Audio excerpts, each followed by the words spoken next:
आज की ताजा खबरों की इस अपडेट में बात करेंगे देश भर की तमाम बड़ी और काम की खबरों के साथ ही सरकार की ओर से आज लिए गए कुछ महत्वपूर्ण फैसलों जारी किए गए कुछ नए नियमों की। तो बुलेटिन शुरुआत करते हैं आज की पहली बड़ी खबर से। तो पहली बड़ी खबर देखिए, 1 अप्रैल से बदल जाएंगे बैंकिंग नियम, एटीएम से पैसा निकालना और मिनिमम बैलेंस और इंटरेस्ट रेट में होगा बदलाव।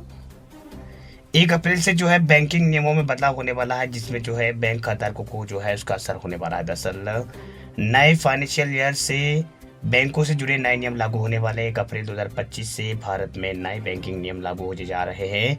इन बदलावों का असर जो है एटीएम से पैसा निकालना, न्यूनतम बैलेंस रखना और चेक पेमेंट सेफ्टी और डिजिटल बैंकिंग, सेविंग अकाउंट और एफडी की ब्याज दरों के साथ साथ क्रेडिट कार्ड सर्विस पर भी इसका असर पड़ेगा। भाई ग्राहक इन नियमों की जानकारी पहले से यहाँ पर जानकारी जो है पहले से ही लेकर अपने बैंकिंग अनुभव को बेहतर भी यहाँ पर बना सकते हैं और एक्स्ट्रा चार्ज और पेनल्टी से बच सकते हैं। दरअसल अब बैंक ग्राहकों को दूसरे बैंक के एटीएम से पैसे निकालने पर 3 बार फ्री पैसे निकालने की सुविधा मिलेगी। इसके बाद हर एक्स्ट्रा ट्रांजेक्शन पर 20 से 25 रुपये चार्ज लगेगा। इससे पहले ये चार्ज जो है 5 बार फ्री पैसा निकालने पर लगता था, निकालने के बाद आता था, लेकिन अब 3 ही यहाँ पर फ्री जो है यहाँ पर ट्रांजेक्शन मिलेंगे। इसके बाद जो है आपको 20 से 25 रुपये जो इंटरचेंज फीस जो है वो देनी होगी। इसके अलावा न्यूनतम बैलेंस के नियमों में बदलाव हो रहा है। भारतीय स्टेट बैंक और पंजाब नेशनल बैंक और कैनरा बैंक समेत कई बैंकों ने जो है न्यूनतम बैलेंस की नई शर्तें लागू की है। अब ग्राहकों को शहरी और ग्रामीण इलाकों के आधार पर अलग अलग न्यूनतम बैलेंस बनाए रखना होगा। तय बैलेंस ना रखने पर पेनल्टी शुल्क भी लगेगा। इससे जिसका बैंक पैसा जो है बैंक अकाउंट के टाइप के अनुसार जो है अलग अलग जो है यहाँ पर होगा। वही इसके अलावा पॉजिटिव पे सिस्टम भी लागू हो जाएगा। इसमें जो 5,000 रुपये से अधिक की चेक पेमेंट के लिए ग्राहकों को चेक नंबर, तारीख, लाभार्थी का नाम और अमाउंट वेरीफाई करना होगा। तो ये बैंक खाताधारकों के लिए नए नियम जो है 1 अप्रैल से लागू हो रहे हैं। फिलहाल बढ़ते आगे अगली बड़ी खबर की ओर। अगली बड़ी खबर 1 अप्रैल से जुड़ी ही है। 1 अप्रैल से लागू हो रही है नई पेंशन स्कीम, 23 लाख केंद्रीय कर्मचारियों को होगा फायदा। 1 अप्रैल से जो है यहाँ पर नई पेंशन स्कीम लागू होने वाली है, जिससे जो है 23 लाख केंद्रीय कर्मचारियों को जो है इससे फायदा होने वाला है। दरअसल बात यह है कि केंद्र सरकार जो है उसके कर्मचारियों के लिए अच्छी खबर। दरअसल सरकार ने एकीकृत पेंशन योजना यानी यूपीएस के क्रियान्वयन की घोषणा कर दी है। 1 अप्रैल 2025 से लागू होने वाली है। लगभग 23 लाख केंद्रीय कर्मचारियों को इसका लाभ जो है मिलेगा। वही पीएफआरडीए यानी पेंशन फंड नियामक विकास प्राधिकरण, उसने जो है नई योजना के संबंध में आधिकारिक रूप से अधिसूचना जारी कर दी है। यूपीएस लागू होने के साथ ही कर्मचारियों के पास मौजूदा राष्ट्रीय पेंशन प्रणाली जो है एनपीएस और नई पेंशन योजना के बीच चयन करने का विकल्प जो है वो होगा, यानी किसी एक को चुनने का विकल्प जो है यहाँ पर इसमें मिलेगा। भाई सरकार योजना में कर्मचारियों के मूल वेतन का 18.5% योगदान जो है वो करेगी, जबकि कर्मचारियों का योगदान 10% होगा। वही एनपीएस की तुलना में एक महत्वपूर्ण ये वृद्धि है, जहां पर सरकार 14% योगदान देती है। एनपीएस के तहत कवर किए गए केंद्रीय सरकार कर्मचारियों को यूपीएस के चयन के लिए विकल्प देना होगा। साथ ही जो विकल्प होगा, साथ ही उन्हें सेवानिवृत्ति के बाद अधिक वित्तीय सुरक्षा जो है प्रदान होगी।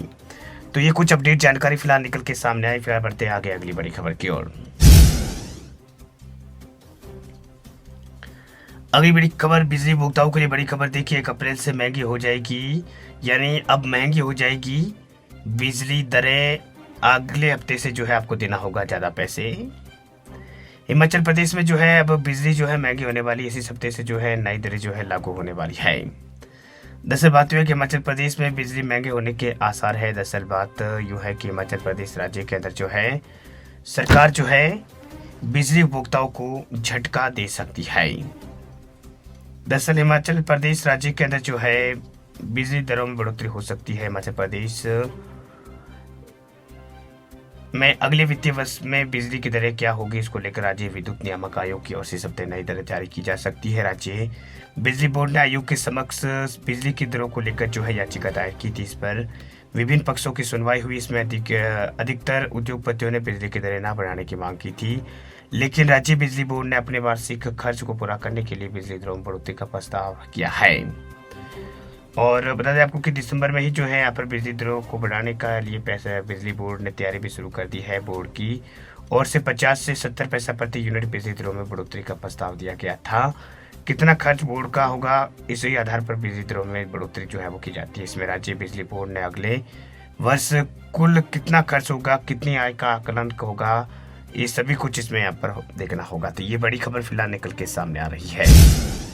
अगली बड़ी खबर की बात करें तो दिल्ली में आयुष्मान योजना को लेकर बड़ी खबर देखिए, 5 नहीं 10 लाख का मिलेगा स्वास्थ्य बीमा। दिल्ली में लागू हो गया आयुष्मान योजना, बजट में हुआ है ऐलान। दिल्ली में आयुष्मान योजना जो है लागू हो गया, बजट में जो है रेखा सरकार ने जो है ऐलान कर दिया है और 10 लाख रुपए तक का जो है यहाँ पर स्वास्थ्य बीमा जो है अब मिलेगा दिल्ली वासियों को। दरअसल बात यह है कि दिल्ली विधानसभा में दिल्ली की रेखा सरकार ने बजट 2025-26 पेश कर दिया है। सरकार का पहला बजट पेश करते हुए सीएम रेखा ने कहा कि आयुष्मान योजना के बारे में उन्होंने बड़ा ऐलान करते हुए कहा कि 10 लाख तक का स्वास्थ्य बीमा जो है वो देने का ऐलान उन्होंने किया। इसका मतलब है कि दिल्ली वालों को दिल्ली सरकार की ओर से 5 लाख और दिल्ली सरकार की ओर से 5 लाख अतिरिक्त देने का प्रावधान किया गया। इसके लिए दिल्ली सरकार 2144 करोड़ रुपए आवंटित किए हैं। बस सीएम रेखा गुप्ता ने आयुष्मान जन आरोग्य योजना का लाभ के बारे में बताते हुए बताया कि पिछली सरकार में केंद्र सरकार की आयुष्मान योजना लागू नहीं किया, उसमें दिल्ली के मालिक यानी अरविंद केजरीवाल का नाम डालना चाहते थे। योजना का नाम ना होने के चलते उन्हें दिल्ली के लोगों को नुकसान की उन्होंने किया है। वह सीएम रेखा गुप्ता ने कहा कि सीएम का नाम ना होने के चलते दिल्ली वासियों को जो है इस योजना का लाभ नहीं मिल पाया। उन्होंने कहा कि हमारी सरकार आते ही हमने इस योजना को लागू करने की बात कही थी, इसे जल्दी लागू कर दिया जाएगा। वह दिल्ली के लोगों को अब आयुष्मान योजना के तहत मिलने वाला लाभ जो है उसके बारे में बताते हुए कहा कि दिल्ली के लोगों को केंद्र सरकार की आयुष्मान भारत योजना के तहत पहले 5 लाख रुपए स्वास्थ्य बीमा मिल रहा था, अब दिल्ली के लोगों को जो है 5 लाख अतिरिक्त दिया जाएगा। 10 लाख रुपए का स्वास्थ्य बीमा मिलेगा। वह केंद्र सरकार की ओर से 5 लाख और दिल्ली सरकार की ओर से 5 लाख अतिरिक्त मिलेगा। इस योजना के लिए 2144 रुपए जो है यहाँ पर करोड़ रुपए जो है वो आवंटित जो है वो किए गए हैं। तो ये बड़ी खबर फिलहाल निकल के सामने आ रही है कि दिल्ली में बजट पेश हो चुका है और बजट में जो है दिल्ली की रेखा सरकार ने कई तरह के बड़े ऐलान किए हैं जिससे दिल्ली के लोगों को जो है राहत मिलेगी। वीडियो आपको अच्छा लगे आप लाइक जरूर करें और चैनल पे आप नए आए पहली बार आए हैं तो जरूर सब्सक्राइब करें। इसे साथ में बेल आइकन जो है घंटी का निशान उसे भी एक बार जरूर आप दबा दें ताकि इसी तरह की खबरें आपको मिलती रहे। वीडियो पूरा देखने के लिए आपका बहुत बहुत धन्यवाद। हम आपको मिलते हैं नेक्स्ट किसी अगले अपडेट में, तब तक के लिए आप अपना रखिए ख्याल और चैनल को जरूर सब्सक्राइब कीजिएगा और बेल आइकन दबा दीजिएगा ताकि खबरें आपको इसी तरह की मिलती रहे।